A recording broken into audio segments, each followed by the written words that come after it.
बिस्मिल्लाहिर्रहमानिर्रहीम। अस्सलाम वालेकुम जी। आप देख रहे हैं पब्लिक खबरों विद आरफ नाज़रीन। चैनल पर नए तो प्लीज़ सब्सक्राइब करना मत भूलिएगा जी। आज बात करते हैं जी बजट 2026 जो पाकिस्तान में पेश हुआ है, उसमें मैं चंद चिदा बातों के ऊपर बात करूंगा जी। जो निकात चिदा निकात हैं उनके ऊपर बात करूंगा जो मुझे मुनफरद लगी, और मुझे जो है वो इन लोगों के जो अल्फाजात हैं और जो इनके अमल हैं, यानी जो इनकी बातें हैं, गुफ्तगू है और अमल है, उसमें से डिफरेंसेस कितने हैं और जो कौम के ऊपर इन्होंने बोझ डाला हुआ है, तो उसके ऊपर बात करेंगे। सबसे पहले जी हमारे वज़ीर आज़म साहब से आगाज़ कर लेते हैं हम। वज़ीर आज़म शहबाज शरीफ साहब कहते हैं अगर 4 भाई हैं, एक रोटी है तो चारों बांट कर खाएंगे। जब अल्लाह ताला सबको एक एक 2-2 रोटियां देंगे तो हम सब मिलकर खाएंगे और खुशी से दुआ करेंगे कुंबे को और आगे बढ़ाएंगे। वज़ीर आज़म शहबाज शरीफ साहब। अच्छा जी, वज़ीर आज़म साहब, ये कौम ही क्यों कुर्बानी दे, कौम ही क्यों एक एक रोटी खाए, कौम ही क्यों एक रोटी को बांट कर 4 हिस्सों में खाए, आप लोग क्यों नहीं खाते? आपका ऐवान सदर का बजट बढ़ रहा है, आपका वज़ीर आज़म हाउस का बजट बढ़ गया, आपके अशराफिया के फ्री पेट्रोल्स, आपके अशराफिया के जो है वो अल्ल तल्ले, आपके जो है सफ़र, आपके विज़िट दुनिया भर के, वो तो ख़त्म नहीं होते। कौम ही क्यों एक रोटी को 4 हिस्सों में बांट कर खाए? कौम तब खाए जब आप भी एक रोटी को 4 हिस्सों में खाए ना। आपके तो प्रोटोकॉल ही नहीं मुकते, आपके अशराफिया की जो है वो जो अयाशी ही नहीं ख़त्म होती। जहाज़ आ रहे हैं, आपकी भतीजी ने जहाज़ ख़रीद लिया। कभी आपने कहा है अपनी भतीजी को कि मेरे पास एक जहाज़ है, हम सारे बांट के उसके ऊपर चलेंगे, तो आप लिहाजा और ना खरीदें। कौम कुर्बानी, कौम को तो कहते हैं कि जी कफ़ायत शारी करें, कुर्बानी दें, मुल्क पे मुश्किल वक्त आया है और मुश्किल फ़ैसले हो रहे हैं। अवाम ही के ऊपर मुश्किल फ़ैसले क्यों नाफिस होते हैं?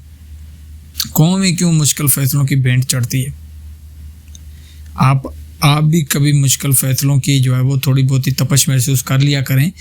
अपने पेट्रोल, अपने गैस, अपने बिजली के बिल, अपने शराफिया की पेंशनें, तनख्वाहें, ये भी कम करें। मैं सुन रहा हूँ कि वज़ीर आज़म साहब ने, कहीं मैंने पढ़ा है कि वज़ीर आज़म साहब कह रहे हैं कि जो 8,000 के करीब जो कमा लेता है ना महीने का, वो सतह गुर्बत से कम है। तो जनाबे वाला अपनी तनख्वाहें आप 10,000 कर लें सबकी, आपकी तो अल्ले तल्ले नहीं मुकते। यहाँ ये आटा जो है 6,000 का है, आटे की एक बोरी 6,000 की है। तो बाकी सामान आप अंदाज़ा करें कि जिस घर में 4 अफराद होंगे, दो बीवी और 2 बच्चे साथ होंगे जिसके, तो उसका कैसे गुजर बसर होगा। पहले अपने ऊपर इम्प्लीमेंट किया करें, फिर दूसरों के ऊपर बात किया करें, फिर दूसरी कौम को कहें कि आए हमें कुर्बानी दें। अच्छा, इसी खिताब में जी शहबाज शरीफ ने कौमी असम्बली में खड़े होकर कहा कि खान साहब, यानी कि महमूद खान अचकज़ई को मुखातब करते हुए कहा, ये एक दिलचस्प और ख़ूबसूरत लम्हा था जब कहा कि इंतहाई काबिल एहतराम है आप मेरे लिए, आप घूर घूर कर मुझे देख रहे हैं। यानी महमूद खान अचकज़ई को कह रहे हैं कि आप मुझे घूर घूर कर देख रहे हैं, लेकिन मेरे दिल में इनका बड़ा एहतराम है। एडवोकेट साहब बैरिस्टर गौर खान का भी मेरे दिल में बहुत बड़ा एहतराम है। ये सब हमारे भाई हैं, कोई लड़ाई नहीं है, मैं बातचीत के लिए तैयार हूँ। वही सब्ज़ बाग दिखाए जा रहे हैं। इमरान खान की तो एक मुलाकात आप करवा नहीं सकते, तो क्या आप साथ खड़े हैं, क्या नहीं, क्या फिदी का शोरमा। आप बस जो आपको ड्यूटी दी गई है वो निभाएं, कौम को नचोड़ें। कभी गैस में बजट भी आपका IMF बना रहा है, बस गिरवी कर रख दिया मुल्क को, और क्या कहें। अच्छा, इसी बजट की मैं बात कर रहा था ना, जहाँ कौम को कहा कि एक रोटी 4 मिलकर बांट कर खाएं। कौम यानी कुर्बानी दे।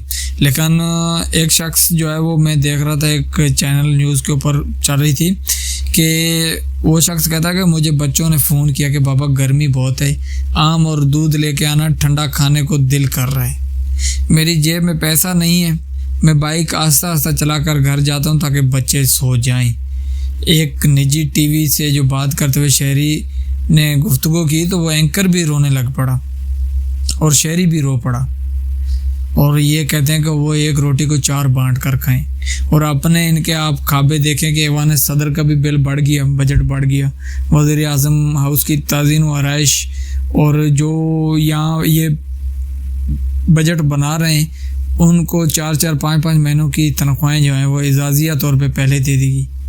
तो यहाँ ये अब इनको आप कहते हैं कि आप जो है एक रोटी मिलकर खाएं।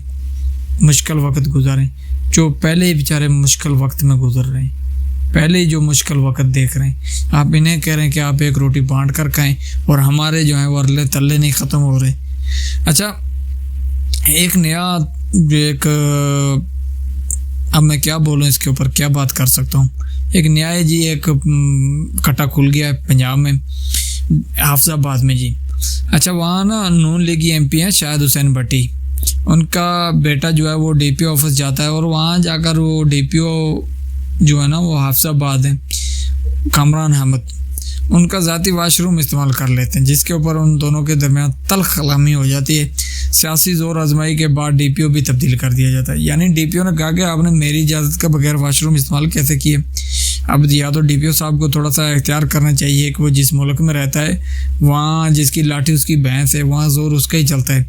तो जी उसकी ज़ोर आजमाई के बाद DPO तब्दील हो गया। ये पड़ा है जी सियासत से पाक मरियम नवाज़ का सुबह, पुलिस के इन्फ्लुएंसन से पाक जो है वो पंजाब पुलिस, ये पड़ी है वाट पे कि यहाँ जो है सिर्फ MPA साहब जो हैं वो उनके बेटे से तलक कलामी पे उसे बदल दिया गया।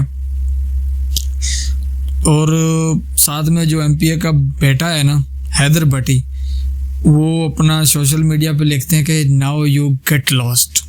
IG साहब, पंजाब पुलिस से मेरी दरख्वास्त है कि ये है हमारी औकात, ये देख लें आप।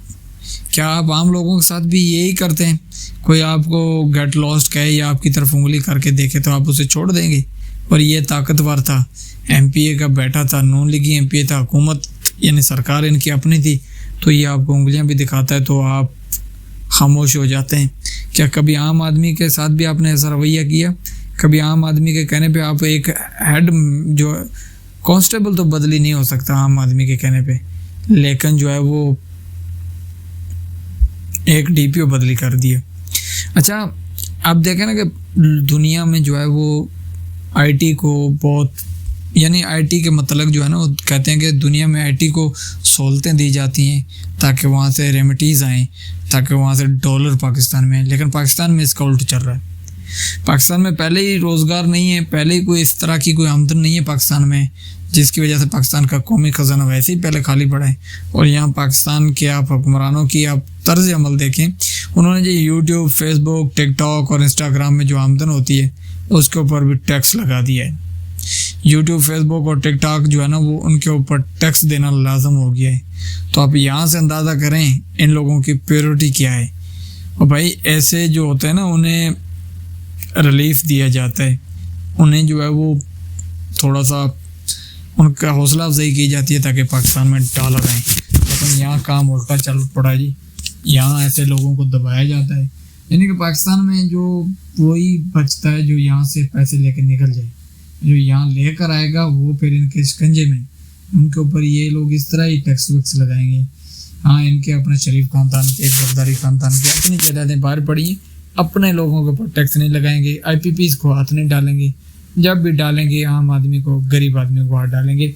अब तक के लिए इतने, इंशाल्लाह मिलते हैं किसी अगली वीडियो में, तब तक दीजिए इजाज़त, अल्लाह हाफिज़।